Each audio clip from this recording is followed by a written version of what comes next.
Capek. Nggak ada angka lagi, ya.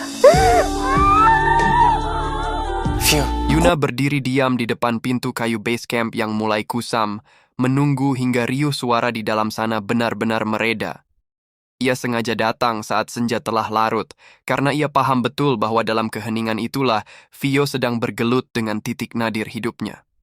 Bagi orang lain, deretan angka di rapor Vio mungkin hanya penurunan nilai biasa.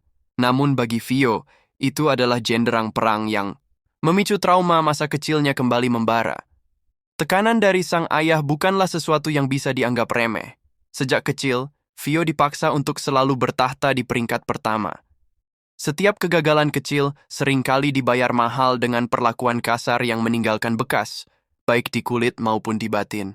Yuna menyimpan memori pilu itu dalam kepalanya. Potongan cerita tentang tangan yang melayang, suara bentakan yang menggetarkan dinding rumah, dan ketakutan yang telah menjadi kawan karib Vio selama bertahun-tahun. Kini, di dalam kamar sempit markas itu, Vio mengunci diri rapat-rapat, menjadikan pintu tersebut sebagai satu-satunya benteng pertahanan dari dunia luar yang kejam. Di balik sana, tangisnya pecah, menghancurkan sisa-sisa ketegaran yang ia miliki. Rasa sesak yang menghimpit dada, ketakutan akan hari esok, dan keletihan batin yang menumpuk seolah melebur menjadi badai emosi yang dahsyat. Yuna tetap di sana, bersandar pada tembok, tidak mencoba mendobrak atau memaksa Vio bicara. Ia memilih untuk hadir sebagai keheningan yang menenangkan, karena ia sadar bahwa saat ini Vio tidak memerlukan penghakiman atau rangkaian nasihat panjang yang menggurui. Vio hanya ingin merasa aman. Dengan nada suara yang lembut, Yuna mulai membisikkan kata-kata penenang dari balik pintu, mencoba meyakinkan sahabatnya bahwa kegagalan akademis bukanlah akhir dari segalanya dan bahwa ia tidak pernah berjuang sendirian. Namun, tiba-tiba sebuah jeritan histeris yang menyayat hati pecah dari dalam kamar, tepat saat William baru saja menginjakkan kaki di halaman base camp. Langkah William terhenti seketika. Jantungnya berdegup kencang seolah dipukul godam. Ia tidak menyangka luka Vio sudah separah ini. Rasa bersalah menghujam hatinya karena merasa terlambat hadir untuk memberikan perlindungan. Tak lama kemudian, Cantika dan Via tiba dengan napas terengah-engah setelah mendengar kabar duka tersebut. Bagi mereka, Vio bukan sekadar rekan organisasi, melainkan bagian dari keluarga yang keselamatannya adalah harga mati.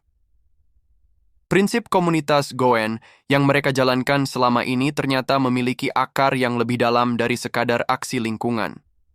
Komunitas ini adalah tentang saling menopang secara emosional saat salah satu dari mereka terjatuh.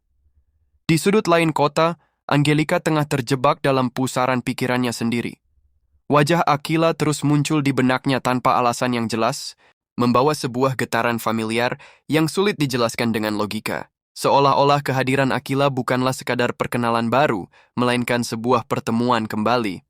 Sejak mereka berkolaborasi membuat konten beberapa waktu lalu, ikatan tak kasat mata itu terasa semakin kuat dan menghangat.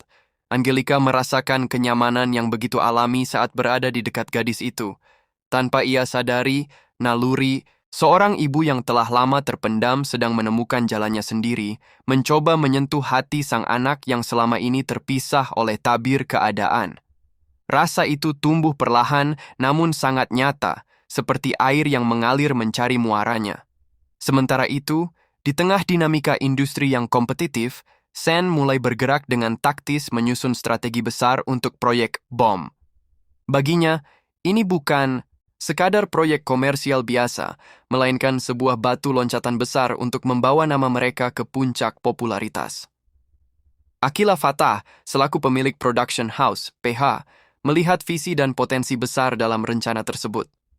Setelah melalui pertimbangan matang, ia menyetujui pengelolaan proyek bom secara serius dan profesional.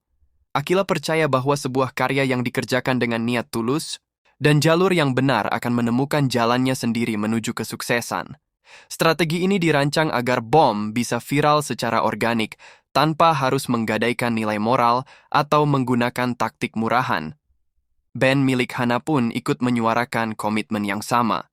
Mereka berjanji untuk bermain bersih dan profesional, menolak segala bentuk jalan pintas demi sebuah ketenaran sesaat. Semua pihak sepakat bahwa ekosistem yang sehat akan melahirkan karir yang jauh lebih panjang dan bermakna. Di sebuah kafe yang lebih tenang, Raisa dan Mohan duduk berhadapan dengan Ken untuk merumuskan kontrak kerja baru. Dengan tatapan tajam namun tenang, Raisa menegaskan bahwa ia hanya menginginkan sistem kerja yang transparan, tidak ada lagi area abu-abu atau permainan di balik layar yang merugikan. Bagi Mohan, pertemuan ini terasa seperti fajar setelah malam yang sangat panjang. Meski Ken sudah mendengar reputasi Mohan sebagai cucu Alfik yang penuh masalah, Ken justru melihat adanya potensi luar biasa yang selama ini terkubur oleh stigma negatif. Ken berjanji akan membantu Mohan menata ulang puing-puing karirnya, mengembalikan nama baiknya dengan cara-cara yang elegan. Harapannya sederhana namun sangat mendalam. Ia ingin suatu hari nanti Mohan bisa pulang dan berdiri di hadapan kedua orang tuanya, Ares dan Cassandra, dengan kepala tegak tanpa perlu memikul beban rasa malu. Bagi Mohan, tawaran ini adalah pintu yang selama ini terkunci rapat, kini perlahan mulai terbuka. Namun, di tengah cahaya harapan tersebut, bayang-bayang kegelapan muncul di tempat lain. Alin, yang sudah terpojok oleh keadaan dan rasa putus asa yang ekstrim, mengambil keputusan yang fatal. Ia tahu persis di mana Mika menyembunyikan uang tabungannya. Uang yang selama ini dikumpulkan Mika sedikit demi sedikit untuk masa depan setelah lulus sekolah, sekaligus bonus atas keberaniannya menyelamatkan Axel. Dengan tangan yang gemetar hebat dan air mata penyesalan yang belum jatuh, Alin mencuri uang tersebut. Tekanan dan ancaman luar membuat logikanya lumpuh, menggantikan rasa setia kawan dengan insting bertahan hidup yang keliru. Di tempat berbeda, Akila memutuskan bahwa ini adalah saat yang tepat untuk berbicara jujur kepada Harry. Ia menginginkan hubungan yang lebih dari sekadar status di permukaan, ia menginginkan kepercayaan total. Harry, yang menyadari betapa berharganya kehadiran Akila, berjanji untuk selalu menempatkan kebahagiaan Akila sebagai prioritas utama. Ia ingin Akila merasa aman, merasa menjadi yang paling utama, dan tak pernah merasa kesepian meski dunia sedang badai. Hari itu berakhir dengan narasi yang beragam, di mana luka dan harapan berjalan bersisian di bawah langit yang sama. Ada pengkhianatan yang dilakukan dalam diam, ada komitmen yang diucapkan dengan lantang, dan ada cinta yang mulai menemukan bentuknya.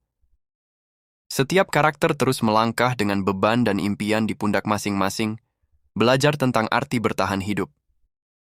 Mereka menyadari bahwa meski tekanan hidup tak pernah benar-benar ramah, selalu ada ruang untuk tumbuh bagi mereka yang berani menghadapi kenyataan.